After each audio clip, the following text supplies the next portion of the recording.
Hello all and welcome back to Betta Vibes podcast. I am your host Brad R, and I hope you've been looking after your little friends extremely well and getting all the information you need. We're coming to you as per usual from my fish room, so that's why you hear the bubbling. When it comes to tank setups, and that's not today's episode, by the way. Today's episode, I should really get onto that, shouldn't I? It's about health issues and treatment options, okay? But before we jump into that, in my fish room, I run a large air pump and use sponge filters for all my fish. With the breeding and everything else that I do, it's really low flow, so it's great for that. I don't have to worry about fry or anything like that getting sucked up and disappearing. And it is probably one of the biggest sources of beneficial bacteria in a sponge filter. Extremely easy to look after and go forward with, okay, guys? So if you are looking to set up a tank, I always recommend a sponge filter for shrimp all the way through to everything that needs low flow. Okay, a lot easier to look after and maintain when you're first starting out, okay? But let's jump into today's episode, which, as I mentioned, it is health issues and treatments for betta fish. This is specifically for betta fish. These treatments, though, could be utilised for other fish species. I have certainly used them for especially Australian native fish that I breed and keep as well, peacock gudgeons, fork-tailed blue eyes. I've got spotted Eddie Bay blue eyes as well.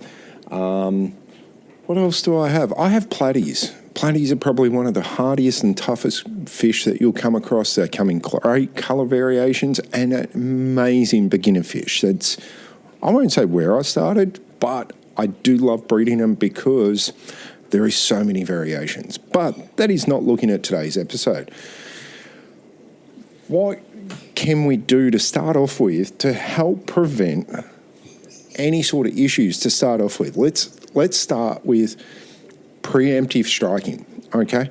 So with preemptive striking, things like natural products that come to my mind, which are amazing for our fish,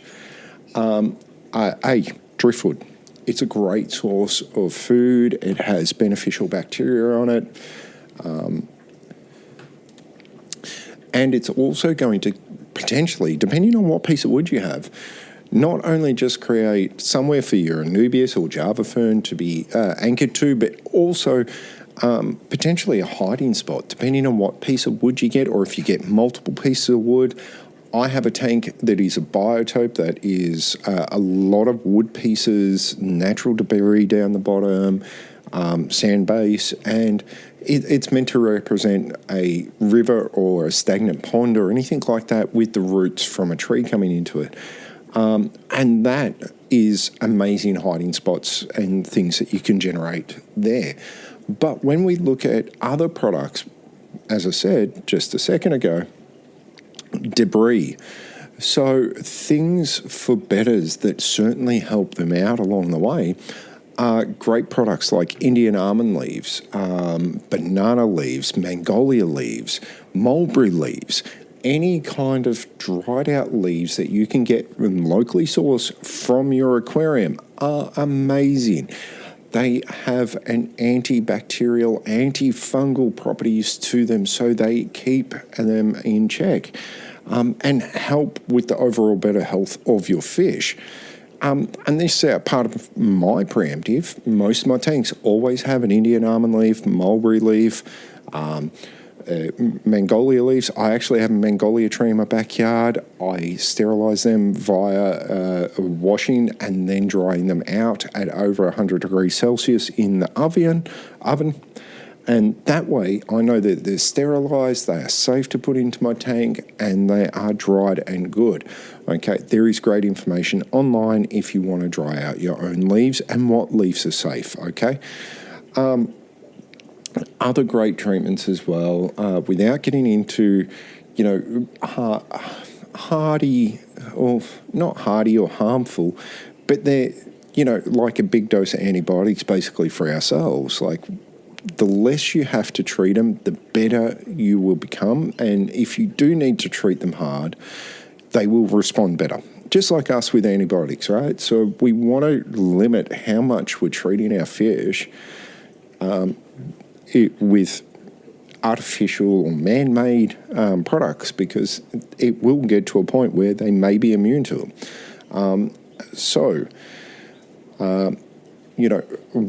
Another great treatment, of course, is just aquarium salts.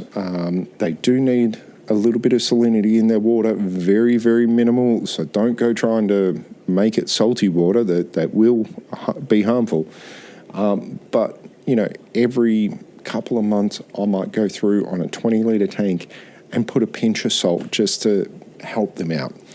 All right, but let's dive in a bit further and look at some specifics of diseases and treatments for them, okay?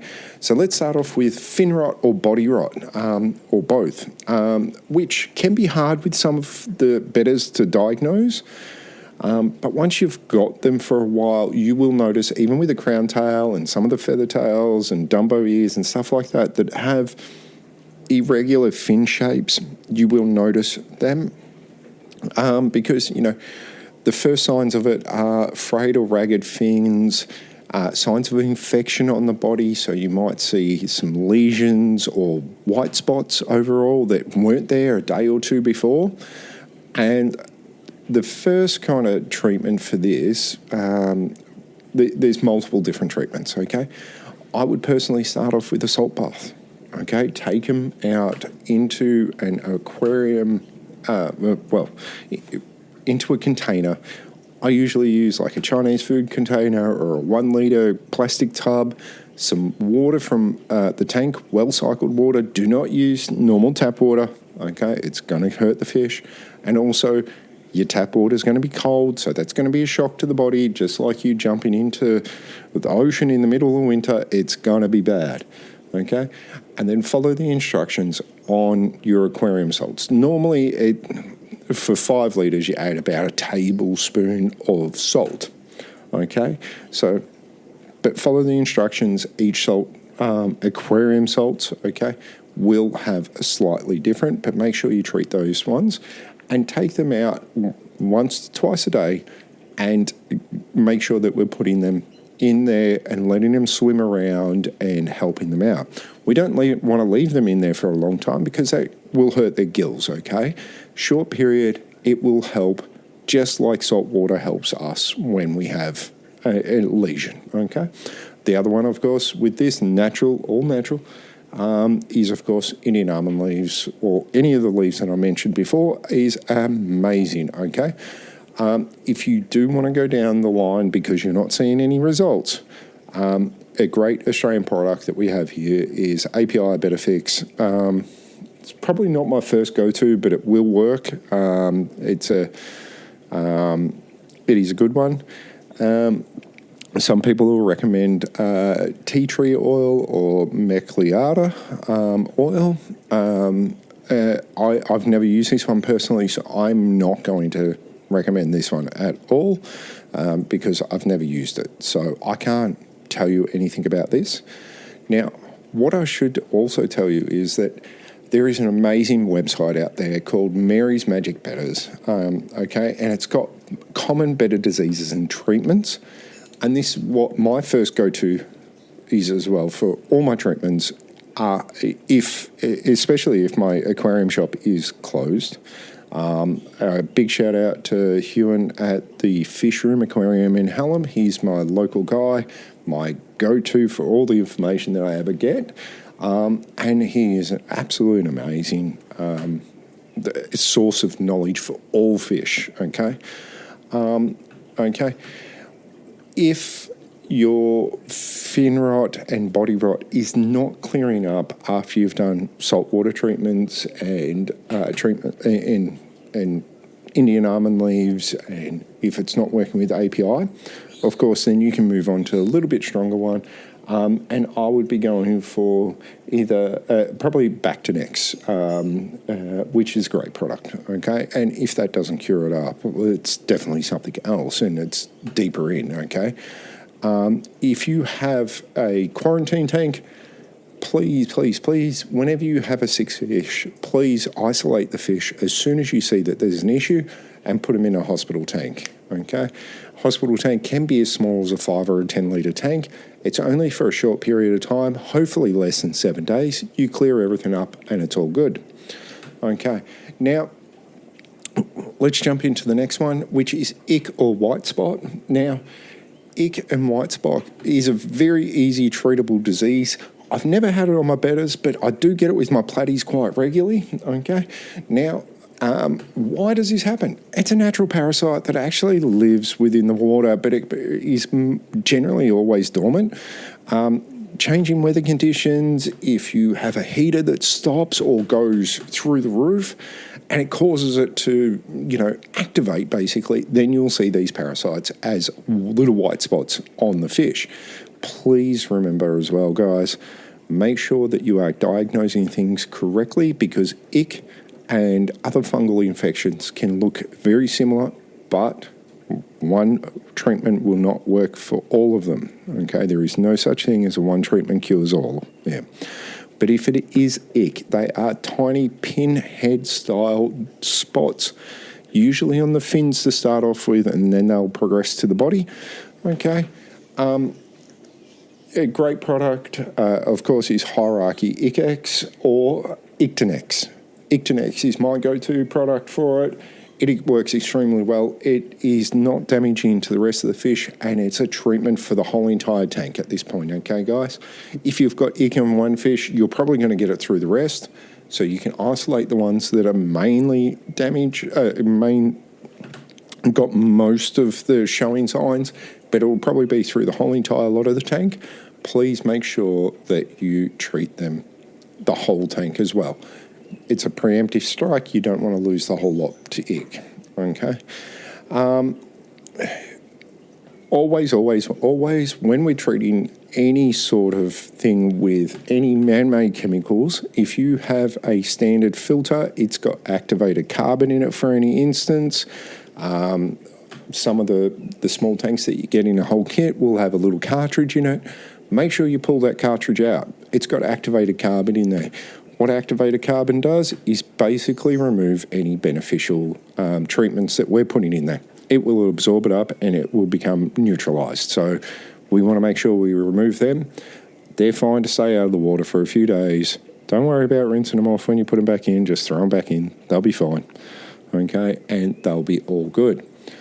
All right, so that's ick. Now, there is another one that looks very similar, but it will be larger splodges. It is a type of fungal infection, and with that, you want to get some Funginex, okay? Funginex is another great product made by the same companies. I think it's Aqua Blue. I'm trying to read it over here in one of my shelves, so that I can see in the fish room because I've got a plethora of treatments over there because I have had issues in the past, and we always then keep it on hand. All right. Now, our next treatment that we're going to look at, or next disease that we're going to look at, is velvet. Okay. Velvet looks like a dusty gold coating. Very hard to see on some of our iridescent dragon types and candy type fish. But it is happening. Now, we want to treat this with a broad spectrum treatment. Something like Multicure is great. Bactinex is a very minimal one, but Bactinex will work pretty well because our main treatments in Bactinex are methylene blue and Malichat green. I probably pronounce them wrong, but they are very good. Now, also, another tip here, guys, if you have bristle nose or any sort of pleco in your tank, any sort of L numbers, make sure that if you are using anything with copper in it, so Bactinex is one of those with copper, I believe, off the top of my head. If you're treating a tank with anything with copper in there, it will state that it has copper. Make sure that you are isolating or dosing at 50% rate. You need to isolate those bristle noses and plecos because a copper dose will generally be very harmful to them and will end up with a very, very unwell, if not deceased pleco, unfortunately. So dosing at 50% usually is a safe option, but you may have to continue that treatment for longer, twice as long as what they recommend, because you're not dosing as hard, okay? Velvet is a very rare one in my instance that I've ever seen, but it does happen, okay? So just keep it in mind, all these things that happen, and no matter how much we try, we're going to get sick fish, okay? It happens. We get sick, they get sick. It's just what happens. Now, another one that betters love to do is bacterial infections and open wounds. They love to brush up against things. If you've got sharp sticks or sharp ornaments, I never recommend plastic ornaments that have sharp anything to them, or plastic-leaved ornaments, because these are generally a sharp product. Always stick to silk leafed ornaments if you're going with artificial ornaments, as they're soft and they will not hurt the betta. Betters love to rub up against stuff. They get an itch, I'm guessing. I'd be itchy in there. And when they scratch themselves, open up wounds, they might remove scales. This is a big one, okay? Because some of these infections can be pretty nasty, and if we're not on top of them, they can lead to other things as well, unfortunately. But most important, once again, we're going to go natural again and instantly put in, if we don't already have our beneficial things in there of our biotope stuff, like the Indian almond leaves and things like that, we're going to put them in. We're going to get that going, but that's going to take a couple of days for it to start affecting and coming in. So we're going to do saltwater treatments with that, okay? And once again, follow the instructions. We're going to do that in like a little 1 litre container, Chinese food takeaway container, something along those lines, okay? Water from the tank, add your salt in, bath them twice a day if you can, and it will certainly help them clear up. Now, if you're not comfortable with moving your fish in and out of the tank, of course, you can use something like API Malefics, which is, antibacterial properties in that, and it will help with bacterial infections for that, okay? Now, and of course, with all these options, hospital tank is always the best option for it, so keep that in mind. Now, a big one, and it will happen, as I said, all these things will happen. A big one that does happen as well, especially at the change of the seasons, is parasitic infections or external parasites, okay? So there's internal and external parasites. These are nasty little buggers. Things like anchor worms, they're really disgusting to look at, by the way. And also red worms. We've really got to look at, certain aspects here. Now, each one of these has a different treatment, okay? Any sort of worm treatments that we're looking at, we're going to be looking at copper-based meds again, so look after our bristlenose and plecos, okay? And make sure that we're using very, very clean kind of events that happen. Sorry, I'm trying not to sneeze here. All right, got that out of the way. Let's go again. So they are copper-based treatments that we're going to be using and looking at. So we're going to be looking at a broad spectrum kind of antibiotic. In these instances, Biotet will work extremely well. Now, when we're looking at a full antibiotic like Biotet, turn off your light, remove your carbon, and keep it off for at least 48 to 72 hours, okay? Now, why do we need to keep the light off? Well, A, light kills antibiotics. B, as we have antibiotics, just like fish, it will make them more sensitive to that light, and that might cause other issues. So we've really got to keep on top of that and look towards other, making sure that we get the most out of our biotech treatments. Always make sure, and I'm going to say this again, follow the instructions on the label. Do not overdose your meds, okay? That is deadly in itself. Now, other things that you can come across and is very, very common, bloat and constipation is extremely common in betters. It's very hard to tell when you've got crown tail females, for instance, because they do have an odd body shape in comparison to the rest. How do I treat bloat and constipation or egg-bound females? Now, these are a little tricky because especially eggy females, they either need to absorb them or release them. And that is usually, all these are usually caused by poor quality diet. So look at the fish food that we're that we're feeding our fish. Make sure we're using a high quality food. As I went through on my last episode there, guys, or we're overfeeding, and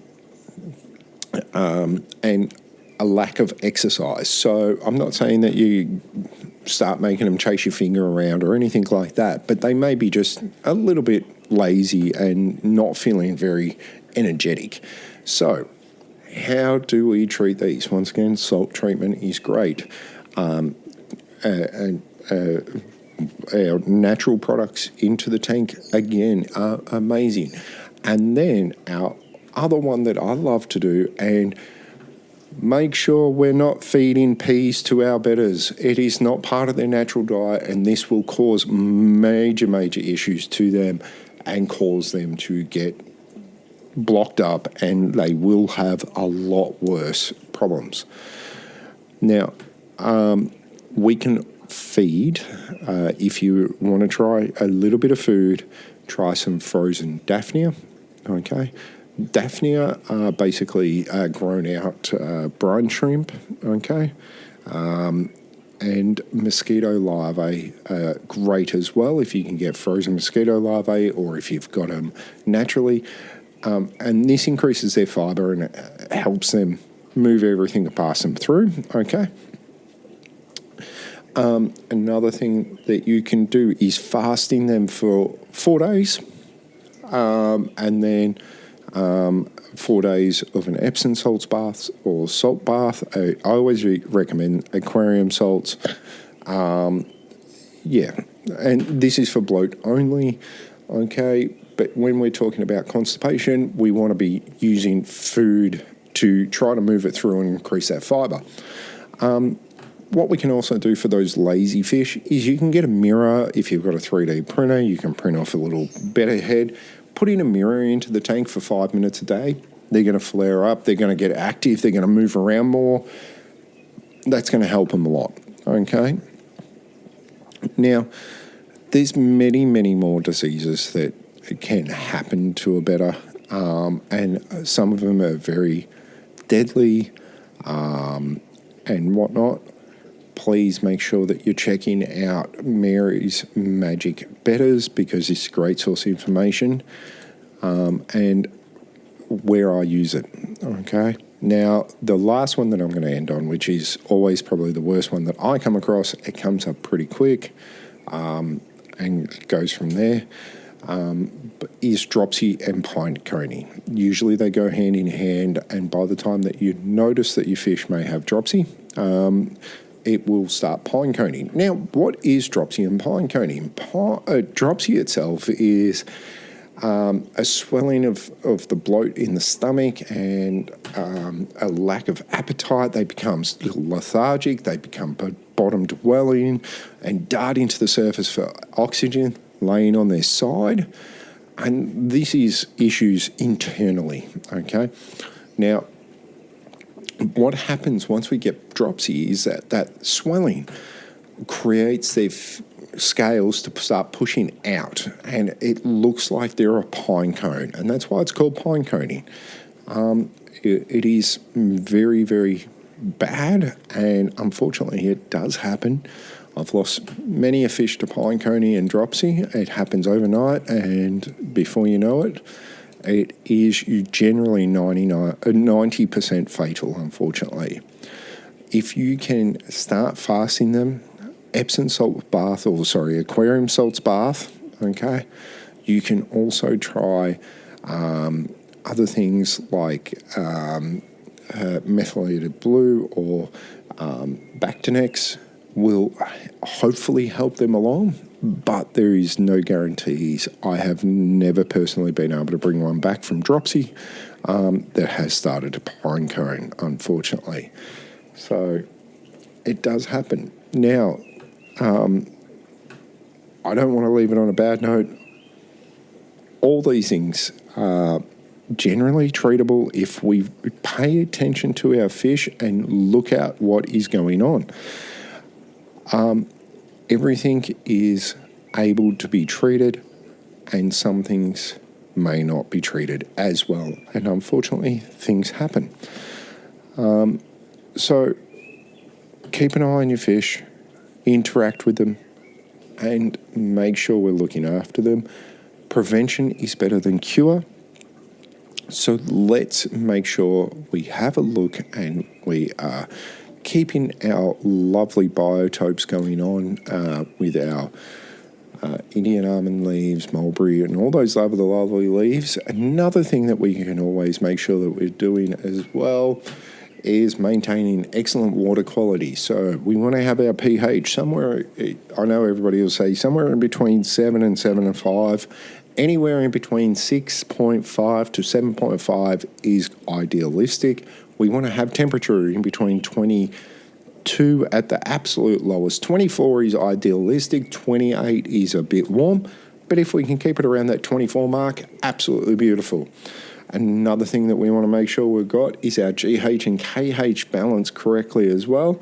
And you can get powders and crystals to add in to bump these up. Make sure we're testing our water and that we've got the right GH and KH in the water. If you don't have a test kit, take down your water sample to your local aquarium. They might charge you $5. If you're buying something, it might be free. Some aquariums don't even charge for it, okay? It's part of what they do because they want to see you, they want to have happy fish living with you, all right? And they will tell you what to do. GH and KH, make sure we're buffering correctly. There is calculators online if you need to work it out and work out how much to add in. And we're also making sure that we're keeping an eye on our ammonia, our nitrites. Now, those two are both very harmful to fish when they get above 0.5 parts per million. So we want to keep them low, and we want to keep our nitrates under 40 parts per million at absolute most. Anything under 20 parts per million is idealistic. Remember, the easiest way to keep your nitrates under control once you've got your tank cycle is plants. All right. Another cause that can happen when these diseases are introduced into the tank is not necessarily with changes of seasons and things like that, but it may be because you've brought home a new friend. Sometimes those new friends that get introduced into the tank may have some issues, so it's always worthwhile having something like some methylated blue or some Bactinex on your hand.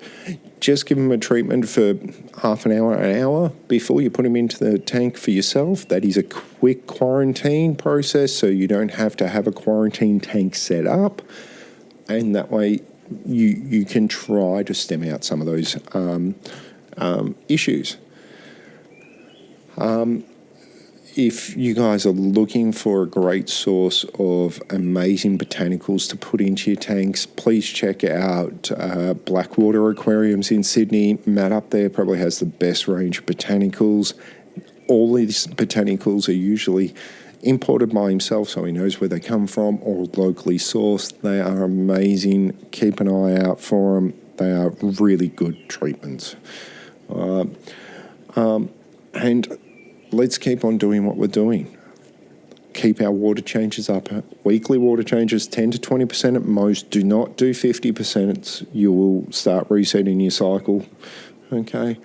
And make sure that we're dechlorinating our water, we're checking our parameters, and going from there. If you have any questions about the parameters on your tank or how to do anything, remember, jump over to our website, bettervibes.blog. You jump onto Facebook, jump onto Instagram, shoot us a message.